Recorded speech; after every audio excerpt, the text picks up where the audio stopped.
So maybe now is the moment just to talk about what colours one might be looking to buy when starting off. And when I was at college, it was always sort of drummed into us to use a reduced number of colours. Don't get seduced by all the rows and rows of colours that you see when you go in the art shop.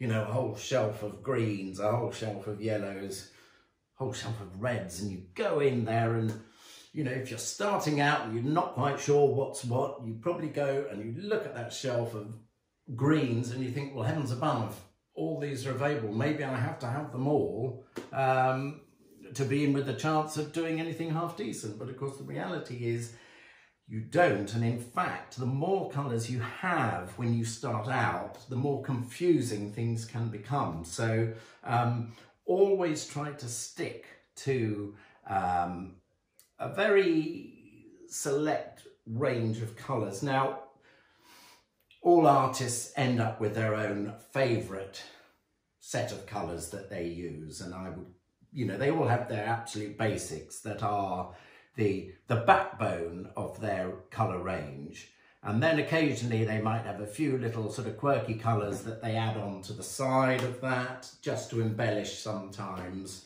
the basic range that they have. So I don't know if you can, hopefully you can see, broadly speaking, what I've got here. But anyway, I'll run through, I'll miss out some of my little embellishing ones and just stick with the key ones that I think are important. And they're the ones that I use and find work for me. So we kick off here. We've got titanium white. We've got lemon yellow. We've got yellow ochre.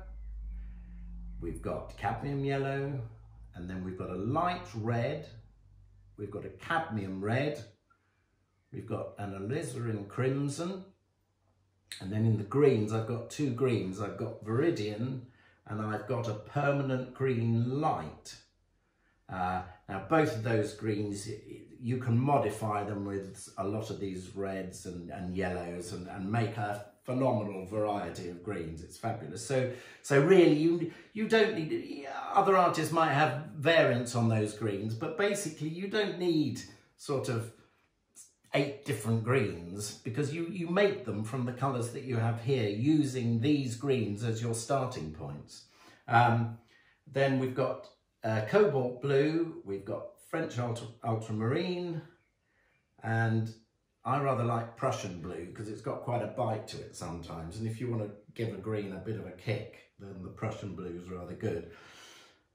And lastly, Payne's Grey, which is really a blue-black. And if you really want to take a tonal value right down and create a real belting dark tone, then a little bit of that Payne's Grey mixed in will achieve that for you.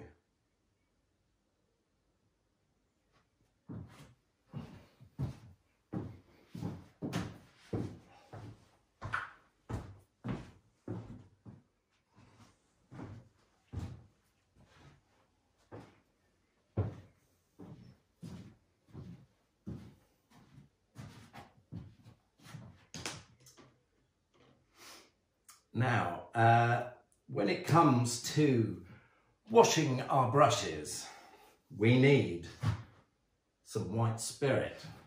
So, white spirit, there you go, a big old tub of this.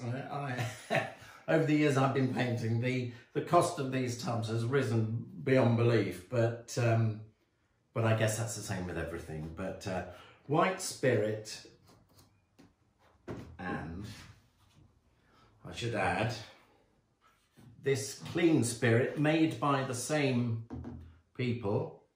The clean spirit is a more eco-friendly and slightly less smelly alternative, but it does absolutely the same job as standard white spirit. So I think I'm too old-fashioned to change from white spirit, but really I should be going for the clean spirit. But there's always time for me to change, isn't there? So right, so the white spirit is what you want if your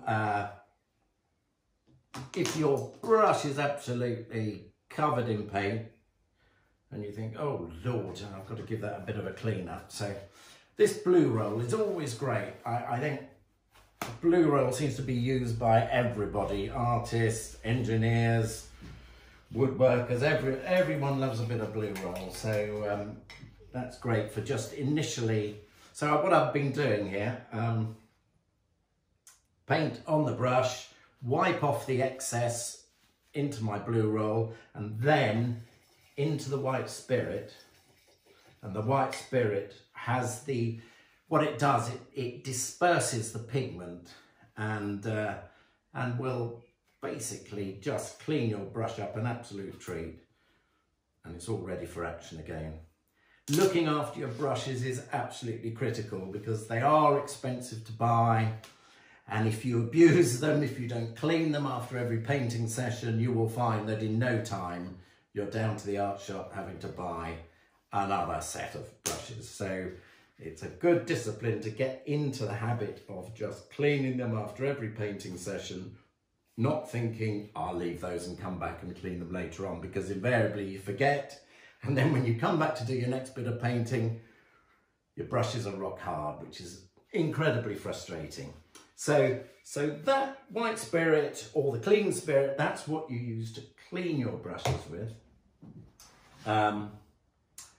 But if you want to thin your paint down, so when you're starting to lay some paint down on your canvas or your board, whatever, you don't want to be working with your paint to this sort of thick consistency straight from the tube, because that is really sticky, and you'll find it hard work getting any paint to really sort of move on whatever surface you're working on. So you really want to thin your paint down in those early stages.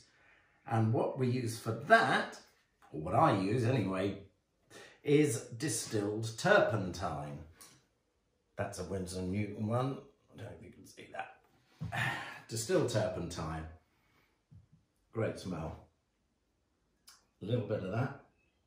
Now what this does, it will thin down your paint, but unlike white spirit, it doesn't disperse the paint. So white spirit is wonderful for cleaning brushes, because when you put your dirty brush in the white spirit, all the particles of paint are scattered.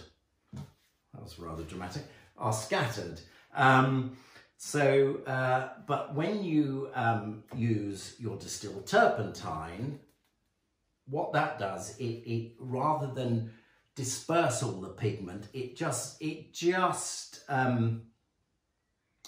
makes it more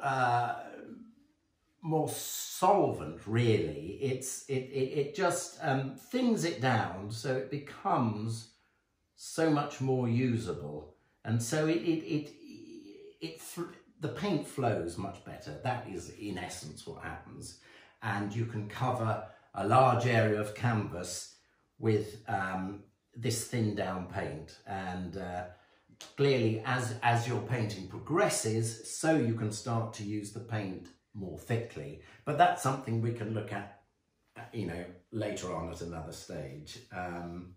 So that is the difference between white spirit and distilled turpentine. So white spirit to clean your brushes, distilled turpentine to thin down your paint.